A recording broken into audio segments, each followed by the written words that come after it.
한 남자가 마차를 타고 북쪽으로 열심히 달리고 있었습니다. 그 모습을 지켜본 마을 사람들이 이 남자에게 묻습니다. 지금 어디로 가십니까? 그랬더니 이 남자가 말하기를 나는 지금 금나라로 가는 길입니다. 그런 거예요. 그러니까 마을 사람들이 그 얘기를 듣고 아니 금나라로 가려면 이 북쪽으로 갈 것이 아니라 남쪽으로 가야 됩니다. 그렇게 얘기를 했어요. 그랬더니 이 남자가 뭐라 그러냐면 내가 타는 이 말은 천림하고 명마입니다. 그러니까 내가 이 북쪽으로 가도 내가 원하는 곳에 도착할 수 있습니다. 그러는 거예요. 마을 사람들은 물론 말은 잘 달리겠지만 그래도 금나라로 가려면 이 북쪽이 아니라 남쪽으로 가야 됩니다. 그렇게 얘기했어요. 그랬더니 이 남자가 또 말합니다. 하하, 그거 괜찮다니까요. 이 말은 천리마예요, 천리마. 이 말의 마부도 제일 말을 잘 모르는 사람이고 내가 이 마부에게도 여비를 아주 두둑히 줘서 아무 걱정할 이유가 없어요. 뭐가 걱정입니까? 그리고 계속 북쪽을 향해서 달려가는 거예요. 마을 사람들은 북쪽이 아니고 남쪽인데 우리가 삶을 살다 보면 이 속도도 중요하지만 방향이 중요하다는 것을 늘 깨닫습니다. 운전할 때 보면 고속도로를 달리다 보면 도로 표지판이 있잖아요, 그죠? 서울로 갈지 부산으로 갈지 어디로 갈지 이 도로 표지판. 이 도로 표지판을 잘 봐야 내가 목표로 하는 그곳에 갈 수가 있죠. 도로 표지판에 보면 부산 이렇게 써 있으면 그곳으로 가면 부산에 도착하겠구나. 서울 그러면 요쪽으로 하면 서울에 도착하겠구나. 그런 믿음을 가지고 그 도로 표지판을 믿고 달려가게 되는 거죠. 그런데 이쪽이 서울로 가는 길이라 써 있는데 서울로 간다고 하면서 반대로 간다고 한다면 안 되는 거 아니겠어요? 그렇죠? 방향 지시등, 방향, 그래서 그것은 우리에게 굉장히 중요한 역할을 해주는 거예요. 사도 바울은 자신의 영적인 아들 디모데에게 너가 어린 나이에 영적인 지도자, 올바른 지도자가 되기 위해서는 몇 가지 조건이 있다. 그래서 권면의 말씀을 해주죠. 이 말씀은 오늘 우리 그리스도인들이 어떤 방향을 향해서 달려가야 되는가에 대한 말씀이라고 생각해도 똑같습니다. 사도 바울이 디모데에게 하나님이 원하시는, 하나님이 기뻐하시는 그 방향으로 가야 된다. 그러면서 오늘 본문 말씀 디모데 후서 3장 1절에서 5절까지 이 말씀에 보면 말세에 나타나는 사회적인 현상들에 대한 모습을 설명하고 있어요. 자, 우리 같이 한번 읽어볼까요? 디모데후서 3장 1절에서 5절까지 말씀입니다. 너는 이것을 알라. 말세에 고통하는 때가 이르러 사람들이 자기를 사랑하며 돈을 사랑하며 자랑하며 교만하며 비방하며 부모를 거역하며 감사하지 아니하며 거룩하지 아니하며 무정하며 원통함을 풀지 아니하며 모함하며 절제하지 못하며 사나우며 선한 것을 좋아하지 아니하며 배신하며 조급하며 자만하며 쾌락을 사랑하기를 하나님 사랑하는 것보다 더하며 경건의 모양은 있으나 경건의 능력은 부인하니 이 같은 자들에게서 네가 돌아서라. 자, 여기 말씀해 보면 2000년 전에 사도 바울이 자신의 영적인 아들 디모데에게 앞으로 말세가 되면 나타날 현상들이 이런 것이다 라고 설명을 했어요. 자, 우리가 지금 함께 읽었잖아요. 2000년 전에 사도 바울이 쓴 글이지만 이 내용을 가만히 살펴보면 오늘 우리가 살고 있는 세상의 모습과 비슷해요? 아니면 전혀 달라요? 거의 비슷해요. 그죠? 이미 2000년 전에 사도 바울이 말세에 나타나는 현상들에 대해서 설명했는데 우리가 살고 있는 세상의 모습과 거의 똑같아요. 오늘 우리는 그래서 말세 중에서도 끝에 말세 지말에 산다 이렇게 이야기들을 하고 있습니다. 그런데 이 말씀을 읽으면서 우리가 착각하고 있는 한 가지가 있어요. 그게 뭔지 아세요? 이렇게 디모데후서 3장 1절부터 5절까지 말세에 나타나는 현상들을 쭉 읽으면서 우리가 무슨 생각을 하냐면, 이거는 나하고 상관없이 세상 사람들 속에서 나타나는 거다, 이렇게 생각한다는 거예요. 그런데 사도 바울은 이런 현상들이 세상 사람들에게 나타나는 것이 아니라 믿는 사람들, 그리스도인들에 대해서 말세에 이런 현상이 나타나게 될 것이다, 이렇게 말한 거예요. 그러니까 이게 세상 사람들, 하나님을 모르는 사람들이 이렇게 될 것이다가 아니에요.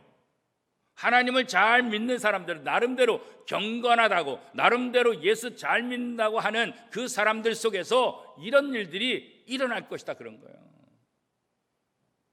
오늘 우리의 모습 속에서도 이런 모습이 얼마나 많이 보이고 있냐고요, 그죠?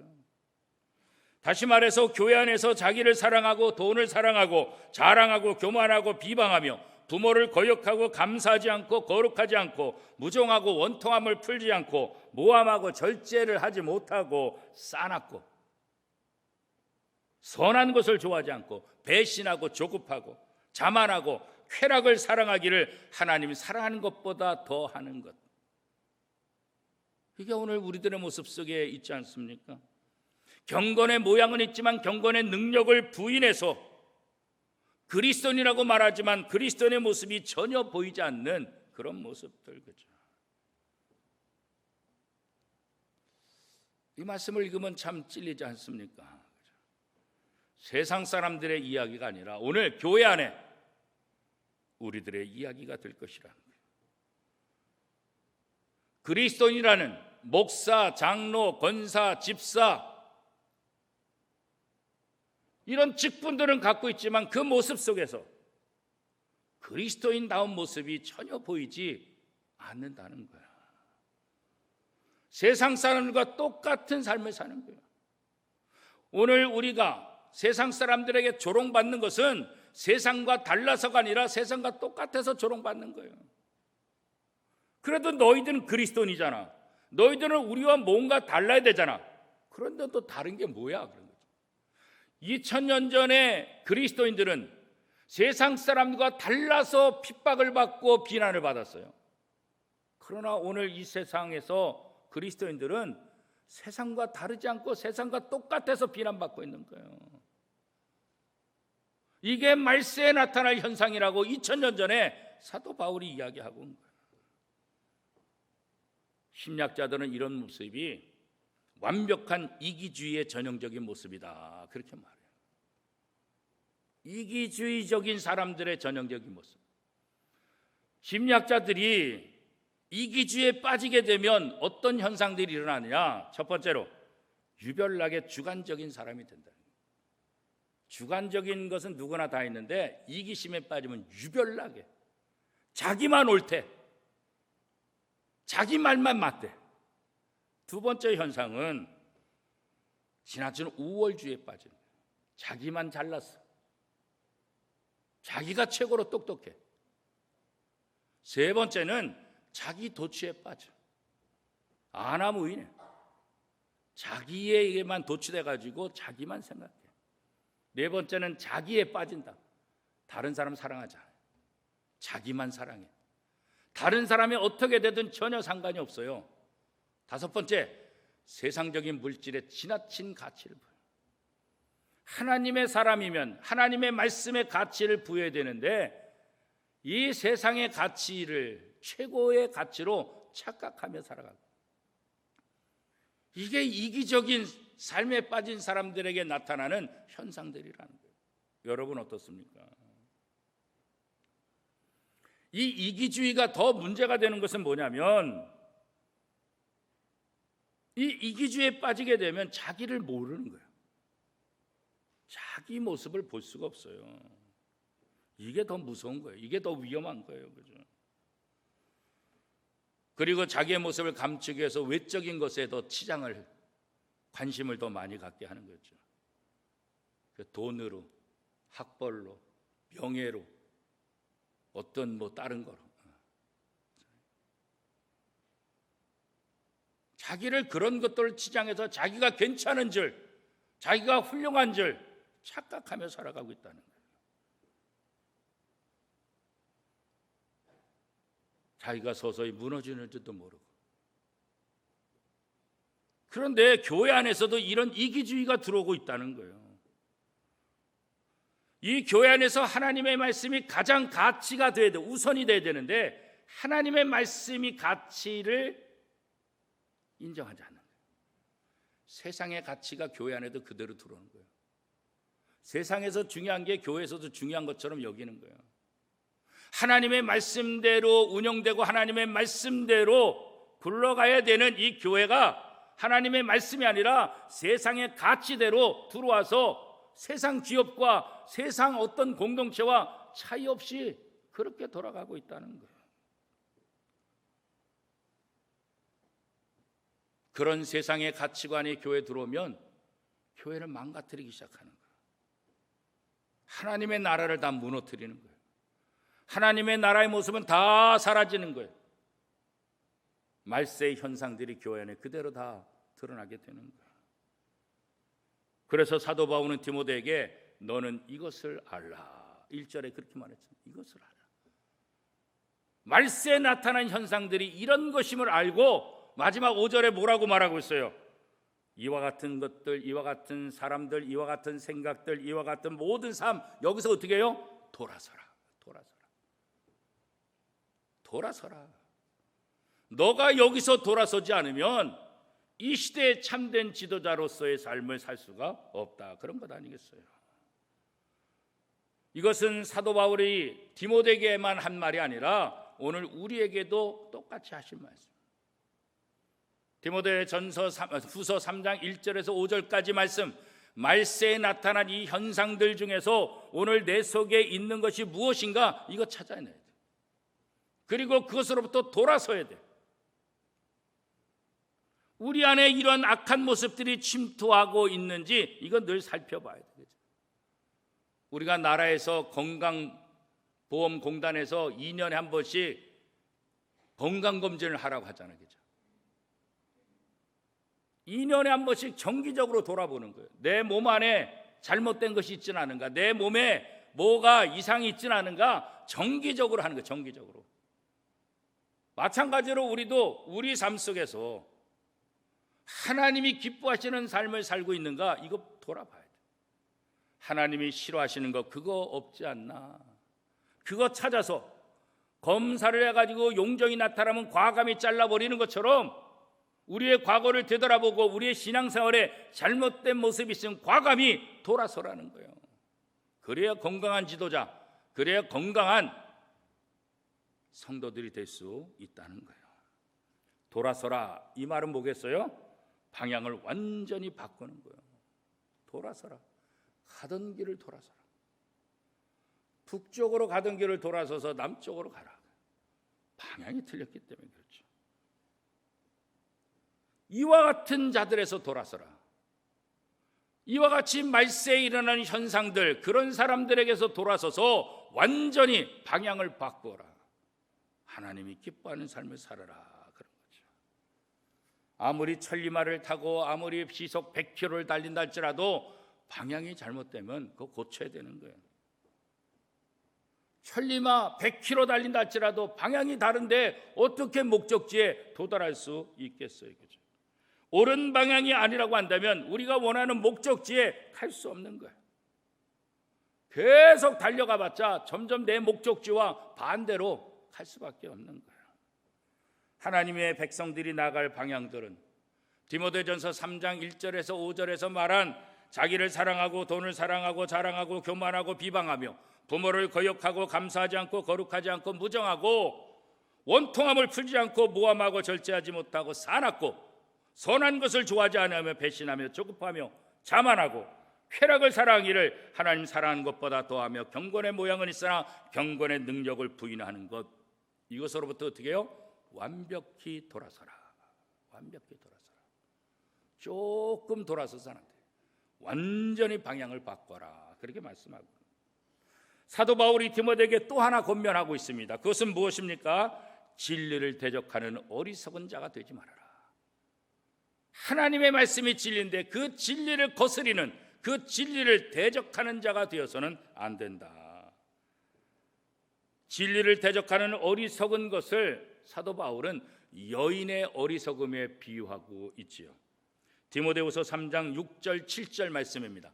우리 한 목소리를 같이 한번 읽겠습니다.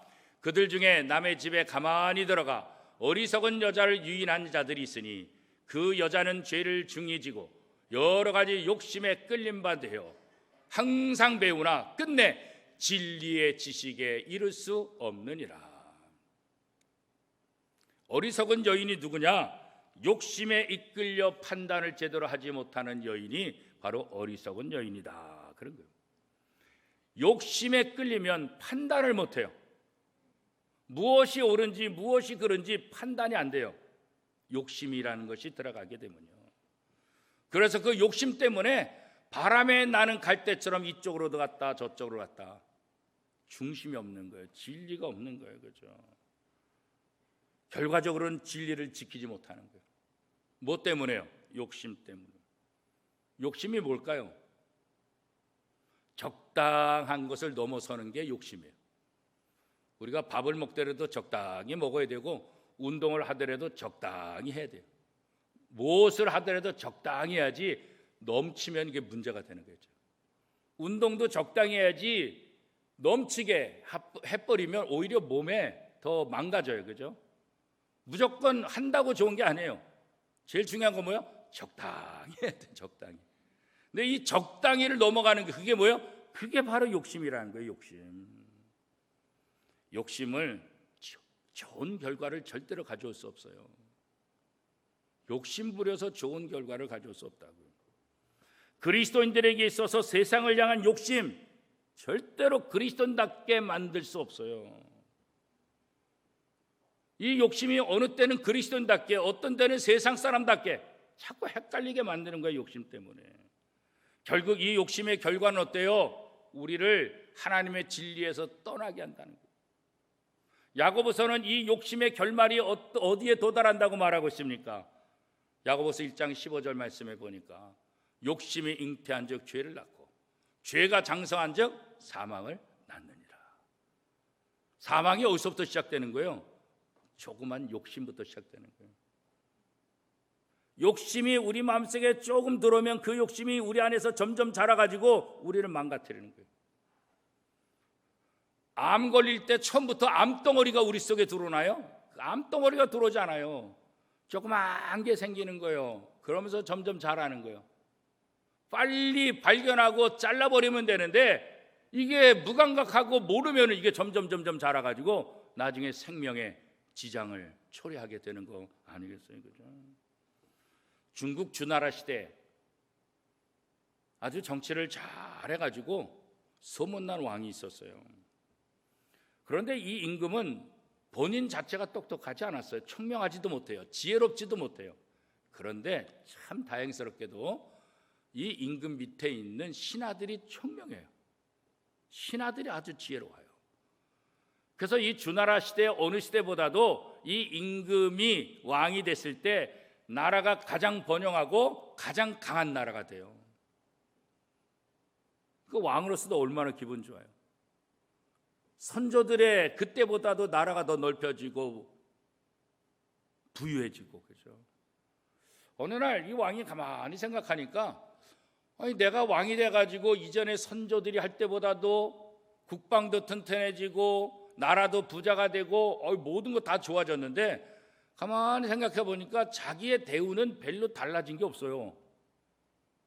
그래서 어느 날 신하들을 다 불러놓고 식사를 하다가 뭐라고 얘기를 하냐면 이 왕이 아니 내가 왕이 돼가지고 나라가 이렇게 발전했는데 가만히 생각하니까 내가 뭐 그렇게 특별히 이 나라가 발전한 만큼 내가 대접을 못 받는 것 같다. 그래서 이제부터는 우리가 식사할 때 나무 젓가락을 사용하는데 이제부터는 상아로 만든 젓가락을 사용하라. 이렇게 명령을 내렸어요. 그랬더니 지혜로운 이 충신들, 이 신하들이 걱정이 태산 같은 거예요. 그 모습을 지켜본 다른 신하들이 얘기하는 거예요. 아니 뭐 그게 어렵습니까? 아니 젓가락을 나무 젓가락에서 상아 젓가락을 만드는 거 그게 뭐가 어렵다고 그렇게 근심에 빠졌습니까? 그렇게 얘기를 하는 거예요. 그랬더니 지혜로운 신하들이 뭐라고 얘기하냐면 아닐세.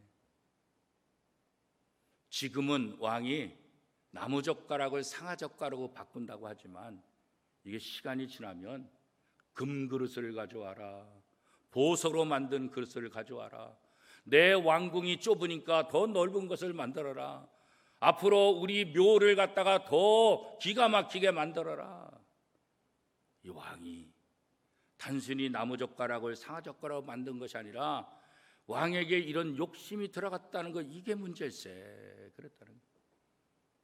이게 문제일세. 처음부터 욕심꾸러기가 어디 있어요, 그죠? 처음부터 욕심 많은 사람이 없어요. 자그마한 욕심이 들어가면서 그 사람 속에 욕심이 점점 커지면서 자기의 인생을 망가뜨리고 나라도 망가뜨리게 되는 거예요. 오늘 우리 그리스도인들의 삶을 망치는 게 뭘까요? 욕심이에요. 세상적인 욕심. 하나님을 향한 마음, 이거 잃어버리고 하나님 나라의 가치를 잃어버리고 세상의 가치, 세상의 욕심이 우리 속에 들어오는 거예요. 언젠가부터 예배 드리는 것도 세상의 욕심을 채우기 위한 예배예요. 언젠가부터 우리의 기도 내용도 보면 세상의 욕심을 채우기 위한 기도로 다 바뀌어가고 있어요. 하나님의 나라와 하나님의 의를 위한 기도는 사라지게 되고 세상의 욕심들로 가득가득 채워지는 우리의 기도 모습들 보세요.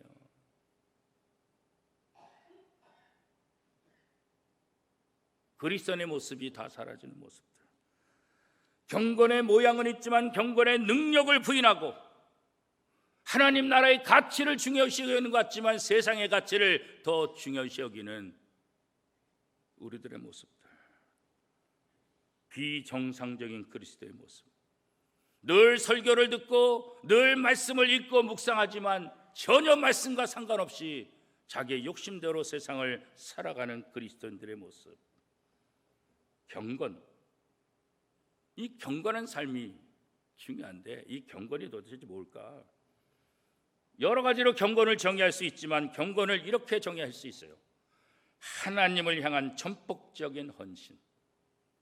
경건이 뭐냐? 하나님을 향한 전폭적인 헌신. 하나님을 향해서 내 모든 것들을 드리는 것. 마치 구약의 제사에서 번제. 제사장 것도 없고 드리는 사람 것도 없고 온전히 다 하나님의 것. 완전히 태워서 하나님께 드리는 것. 하나님의 것을. 이게 번제잖아요. 경건은 어떤 행동이 아니라 우리의 마음이 하나님을 향하는, 몸은 예배당에 와 있는데 마음은 다른 데 가서 가 있으면 이건 온전한 예배자가 아니잖아요, 그렇죠? 사랑하는 성도 여러분, 우리의 삶이, 우리의 일생이 하나님 앞에 온전히 드려지는 인생이 될 수 있기를 축복합니다, 그렇죠? 하나님 앞에서 사는 삶이 될 수 있기를 축복합니다. 이게 경건한 삶인 것입니다. 감리교의 창시자 존 웨슬레는 하나님 앞에서 늘 자신의 경건한 삶을 살고 있는지 스스로 질문해 보는 거예요. 경건한 삶을 살 수 있는 스스로 몇 가지의 질문을 자기에게 던지는 거예요. 그 첫 번째는 항상 기도하고 있는가? 그런 거예요. 나는 항상 기도하고 있는가? 두 번째는 매 순간 하나님 앞에서 즐거워하는가? 매 순간 하나님 앞에서 즐거워하는가? 세 번째는 모든 경우에 감사하고 있는가? 성경이 범사에 감사하라고 했잖아요. 네 번째, 내가 욕심내고 있는 것은 없는가? 다섯 번째는 두려워하는 일은 없는가? 성경은 두려워하지 말라. 내가 너와 함께 할 것이다. 그런데 내 안에 두려움이 있지는 않는가? 여섯 번째는 내 중심에 끊임없이 하나님의 사랑을 느끼고 있는가? 하나님이 오늘도 나를 사랑하시는구나. 하나님이 지금도 나를 사랑하고 계시는구나. 일곱 번째, 무슨 말이나 무슨 일을 하든지 그것이 하나님을 기쁘게 한다고 자신 있게 답할 수 있는가? 다시 말하면 간증할 수 있냐는 거죠. 내가 무슨 말을 하든지 내가 무슨 일을 하든지 하나님 앞에 담대한가? 다른 사람에게 자랑할 수 있는가? 그렇죠. 이런 몇 가지의 질문을 늘 자기에게 던지는 거예요. 그래서 경건한 삶을 살기 위해서 노력하고 있는 그 모습을 볼 수 있죠. 오늘 우리도 우리 스스로에게 늘 질문해 봐야 돼요. 말세에 일어난 이런 현상들이 내 속에서는 있지 않는가? 그러죠. 그리스도인, 다른 말로 표현하면 뭘까요? 경건한 삶을 사는 사람들. 경건한 삶을 사는 사람들. 단순히 행동이 아니라 마음을 다해서 하나님 앞에 전적인 헌신을 하고 있는가? 하나님 앞에 하나님이 기뻐하시는 삶을 살고 있는가? 사도 바울의 말씀대로 세상의 끝이 오면, 이 말세가 되면 경건한 사람들의 모습을 찾아보기가 힘들다. 경건의 모양은 있지만 경건의 능력을 부인한 자들이 많이 생길 것이다. 그러나 그 순간에서도 하나님은 경건한 자를 찾고 계시는 거예요. 사랑하는 성도 여러분, 바라기는 저와 여러분이 이 시대에 하나님이 찾으시는 경건한 삶을 사는 성도들이 될 수 있기를 축복합니다. 오늘은 2022년 6월의 마지막 주일, 지난 6개월을 마무리하는 주일이에요. 6개월을 잘 달려왔어요. 이제 앞으로 7월부터 2022년 후반기를 준비해서 달려가야 되는데, 오늘 이 시점에서 우리의 삶을 되돌아보자는 거예요. 지난 6개월, 지난 내 인생을 다시 한번 되돌아보며 오늘 사도 바울이 디모데에게 말씀하신 말세에 나타난 현상들이 우리 속에 어떠한 모습들이 있는가, 아직도 남아있는 것이 있는가, 그것을 점검하고 그것을 제거해버리고, 너희는 이것을 알라, 이런 사람들, 이런 생각들, 이런 나쁜 모든 행위에서부터 완전히 돌아서라. 그래야만 하나님이 기뻐하시는 경건한 삶을 살 수 있을 것이다.